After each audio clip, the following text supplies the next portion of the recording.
आप सभी को जय श्री राधे, जय माता दी। आज मैं आप लोगों को एक ऐसा सिद्धांत समझाऊंगा जिसको अगर आप समझ ले तो जो भी आपके जीवन में दुख आता है उसको आप अच्छे से हैंडल करने का तरीका जान जाएंगे और वो दुख आपको ज्यादा परेशान नहीं कर सकेगा। जो इस सिद्धांत को समझ गया, कर्म सिद्धांत को, वो ज्यादा परेशान नहीं हो सकता। हम परेशान क्यों होते हैं, हम दुखी क्यों होते हैं? हमारे अंदर ज्ञान की कमी हो या नासमझी हो तभी हम दुखी होते हैं, और कोई बात है ही नहीं, है ना।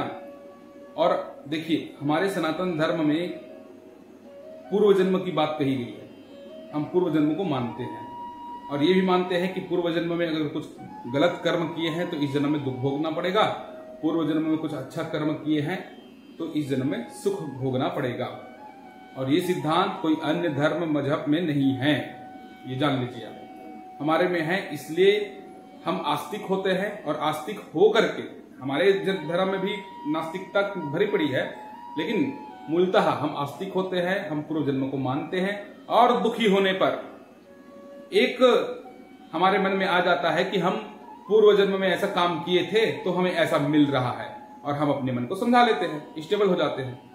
परंतु नास्तिक जो होता है वो क्या करता है, पूर्व जन्म को मानता ही नहीं है, भाग्य को मानता ही नहीं, भगवान को मानता ही नहीं है। तो इस जन्म में जब उसको दुख प्राप्त होता है तो पूरा ढह जाता है, वो बिखर जाता है। वो उसके पास में एक कोई कारण नहीं है जिसको वो अपने मन को समझा सके, और सीधा वो ढह जाता है। तो ज्यादा विस्तार नहीं करते हैं, सीधे कर्म सिद्धांत की तरफ चलते हैं। कर्म सिद्धांत को देखिए कि हम किस लिए दुखी होते हैं। हमको आज जो भी अच्छा और बुरा मिल रहा है, या जन्म से कोई अमीर है, गरीब है, कैसे है, इस सिद्धांत को समझना पड़ेगा। आइए चलते हैं। देखिए, दो प्रकार की चीजें हैं, दो प्रकार के शब्द आप लोग सुनते हैं, एक भाग्य, डेस्टिनी, और दूसरा है कर्म। कई लोग क्या बोलते हैं, कई लोग ये बोलते हैं कि जब भाग्य ही है तो फिर हम कर्म नहीं करते, चुपचाप बैठ जाते हैं। नहीं भैया, कर्म करना ही पड़ेगा। आपको ये भाग्य का डेफिनेशन समझना पड़ेगा, ये भाग्य का डेफिनेशन समझना पड़ेगा, कर्म का डेफिनेशन समझना पड़ेगा, तब आपको थोड़ा सा अंडरस्टैंडिंग आएगी, और तब आप नहीं घबराएंगे, मुसीबतों में नहीं ढहेंगे। ये भाग्य आपके पूर्व जन्म का बनाया हुआ रहता है। पूर्व जन्म में आपने कुछ अच्छा या बुरा किया, तब आपका भाग्य का निर्माण हो गया।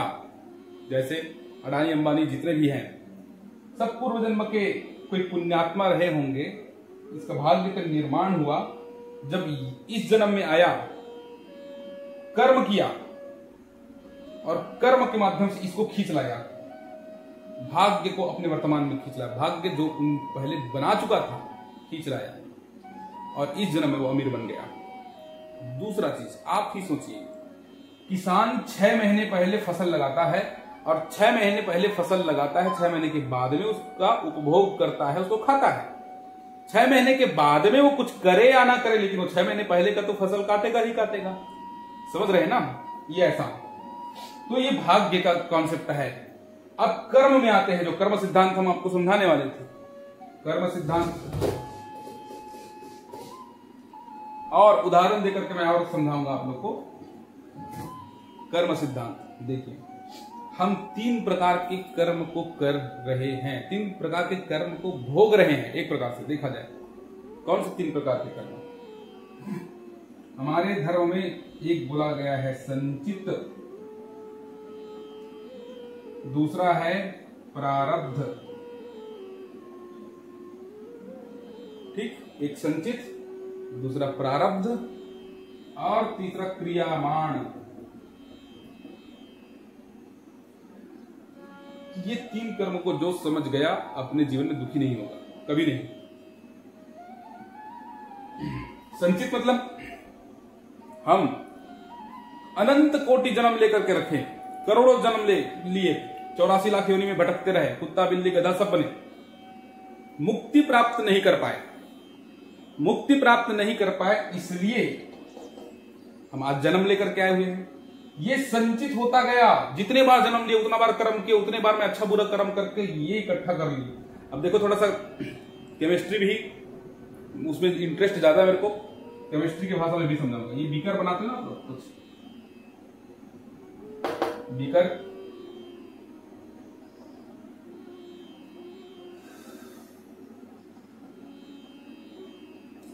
संचित का घड़ा है, ये संचित का पात्र है। ठीक, इसमें हम लोगों ने बहुत सारे जन्म लेकर के अच्छा और बुरा कर्म कर लिया, अब ये इकट्ठा हो गया।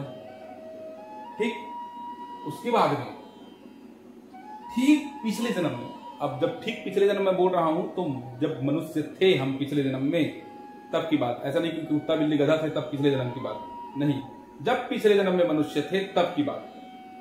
तो उस मनुष्य जन्म में हमने जो रचा है, जो इकट्ठा किया अच्छा या बुरा, यहां पर ये प्रारब्ध का अच्छा और बुरा यहां पर इकट्ठा हो गया, ये संचित का करोड़ों जन्म का पूरा इकट्ठा हो गया। अब क्रियामान जो हम आज कर रहे हैं उसको क्रियामान कहते हैं। आज जो हम कर रहे हैं उसको क्रियामान, जैसे कि अभी जाकर के आप किसी को एक झापड़ा लगा दिए, तुरंत रिप्लाई आ जाएगा आपको, वो भी लगा देगा, क्रियामान कर्म। समझ रहे कि नहीं? ये क्रियामान कर्म हमारे हाथ में है, कर्म हमारे हाथ में है, बोलते हैं ना, कर्म हमारे हाथ में है, ये क्रियामान कर्म हमारे हाथ में है। हम जो अभी कर रहे हैं, अभी डिसीजन ले रहे हैं, वो हमारे हाथ में है। और पिछले जन्म के संचित और प्रारब्ध के वजह से बुद्धि ऐसा सेट होकर के आ जाता है। बुद्धि आपके पहले से सेट हो रखा है, आप कैसे करेंगे, क्या करेंगे, कितना बुद्धि लगाएंगे, ठीक, और उसी बुद्धि को लेकर के आप कर्म करेंगे, क्रियामान कर्म करेंगे, ये है। ठीक, दूसरा चीज, अमीर परिवार में जन्म लेना, गरीब परिवार में जन्म लेना, कोई मध्यम परिवार में जन्म ले रहा है, ये संचित और प्रारब्ध का देन है। मूलतः वो प्रारब्ध का देन है। आपका जो माहौल बना, जो आप परिस्थिति में, जब जिस परिस्थिति में, जिस माहौल में आपने जन्मा है, वो प्रारब्ध का देन होता है। ठीक, क्रियामान फिर कर्म आप करते हैं वर्तमान में। अब इसको भी देखो, इसको अच्छे से समझाऊंगा मैं, और डिटेल समझा रहा हूं। देखिए, क्रियामान कर्म जो अभी हम कर रहे हैं वो, अब क्रियामान कर्म में हम जो अभी करेंगे अच्छा या बुरा, उसका फल प्राप्त होगा। इसमें प्रारब्ध का फल भी इंक्लूड रहेगा, इसमें संचित का भी कर्म इंक्लूड हो जाएगा। अब इसको और डिटेल में, अभी तीनों का कॉन्सेप्ट आप समझ लिए होंगे, संचित, प्रारब्ध, क्रियामान का।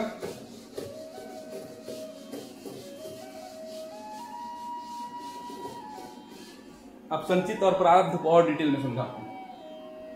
ये रास्ता है,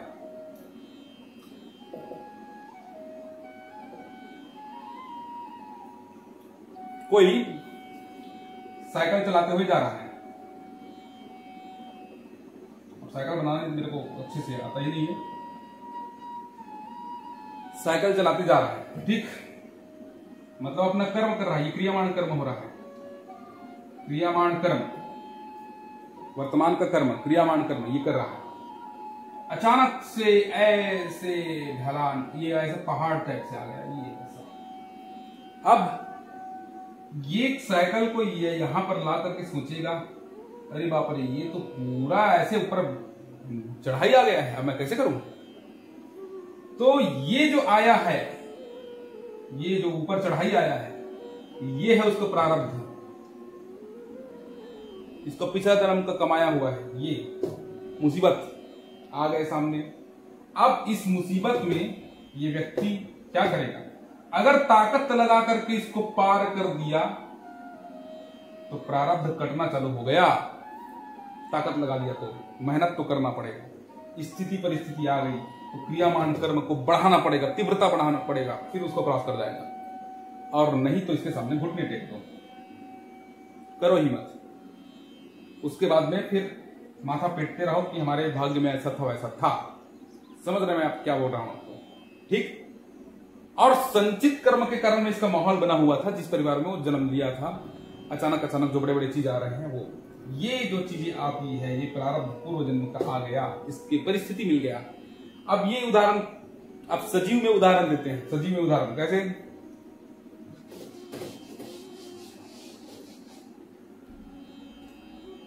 राम जी मनुष्य अवतार लिए थे।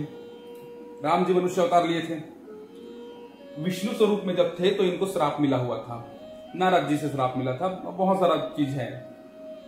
तो इनका देखो, भगवान तो कर्म बंधन से परे है, उनको कर्म करने की आवश्यकता नहीं। वो कर्म नहीं करके दिखाएंगे तो फिर गड़बड़ हो जाएगा। ये गीता में भगवान श्री कृष्ण ने कहा है।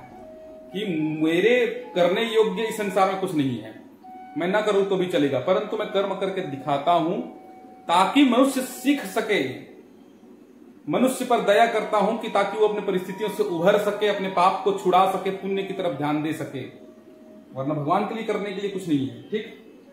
अब राम जी जन्म लेकर के आए थे, मनुष्य रूप में आए थे और कर्म सिद्धांत को वही बदला रहे हैं। देखिए, एक माहौल मिल गया, राजा दशरथ के यहाँ, एक राजा के यहाँ जन्म लिए, राजा के यहाँ जन्म लेकर के सुंदर माहौल पा गए, अच्छा खासा जीवन चल रहा था, विवाह भी हो गया। विवाह होने के बाद प्रारब्ध आया सामने। भगवान का कोई प्रारब्ध संचित नहीं होता, ये जान लीजिए, परंतु लीलावशात वो बंधते हैं उस प्रारब्ध और संचित में, करके दिखाते हैं। देखो मैं मानव जन्म में आया हूं, मेरा भी पिछला जन्म था, ऐसे टाइप से दिखा देते हैं, आप तो समझ जाइएगा। अब देखिए, राम जी के सामने में एक बड़ा सा पहाड़ आया, वनवास, 14 बरस का वनवास आ गया, ये बड़ा सा पहाड़ आया। ये क्या था? ये प्रारब्ध है। सामान्य बुद्धि से समझिएगा, राम जी की जीवन अच्छा खासा चल रहा था, बड़ा सा प्रारब्ध आकर के खड़ा हो गया, कष्ट आकर के खड़ा हो गया।